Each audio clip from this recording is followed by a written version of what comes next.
श्री रघुनाथ दास गोस्वामी का घर बार त्यागने का निर्णय और आत्मसमर्पण की आरंभिक कथा। अपने घर लौटने पर रघुनाथ घर के अंदर नहीं गए, अपितु घर के बाहर एक मंदिर में रहने लगे।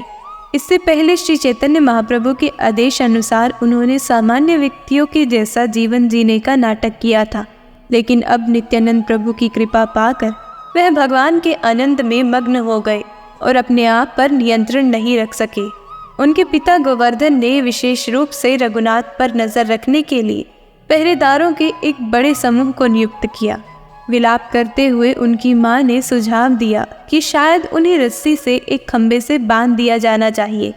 यह सुझाव सुनने पर उनके पिता गोवर्धन ने कहा, यदि विशाल धन का आकर्षण और एक पत्नी जिसकी सुंदरता दिव्य अनुपात की है उसे इस राज्य से नहीं बांध सके, तो क्या आप वास्तव में सोचते हैं कि एक पतली रस्सी ऐसा कर सकती है? उचित समय पर रघुनाथ दास को भागने का अवसर मिला। यदुनंदन आचार्य उनके पारिवारिक गुरु और पुजारी थे और एक विशेष अवसर पर वह एक धार्मिक अनुष्ठान कराने के लिए रघुनाथ दास को अपने साथ ले गए। निसंदेह परिवार को अपने गुरु पर पूरा भरोसा था और इसी कारण उनके पहरेदार उस रात्रि जल्दी सो गए। उन्हें आश्वस्त किया गया कि रघुनाथ दास सुरक्षित हाथों में है। रघुनाथ गुरु को यह समझाने में सफल रहे कि वह अकेले ही निर्धारित अनुष्ठान जारी रख सकते हैं और उन्हें ऐसा करने की अनुमति दी गई। रघुनाथ को पिंजरे से बाहर निकले पक्षी की भांति प्रसन्नता हुई। चूंकि कोई भी पहरेदार या संबंधित परिवार का सदस्य कहीं भी नजर नहीं आया, तो उन्होंने अवसर का लाभ उठाने का फैसला किया और नीलाचल के लिए निकल गए।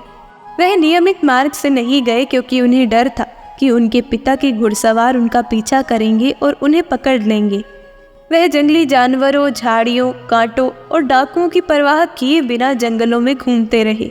कोई भी जोखिम उन्हें रोक नहीं सकता था, कोई भी डर उनकी गति को धीमा नहीं कर सकता था। भगवान के चरण कमलों को छोड़कर उन्हें कुछ और याद नहीं था। जिस रास्ते को तय करने में तीर्थयात्रियों को आमतौर पर 18 दिन लगते थे, उस रास्ते को उन्होंने 12 दिनों में तय कर लिया। इन 12 दिनों में उन्होंने केवल 3 ही दिन भोजन किया और बाकी दिन उपवास किया।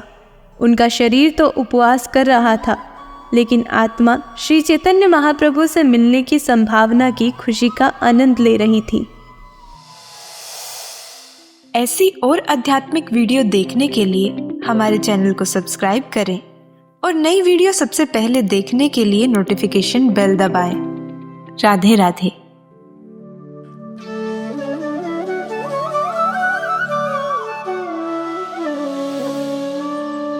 श्री नंद वृंदावनी, हर क्षण सेवा की ओर।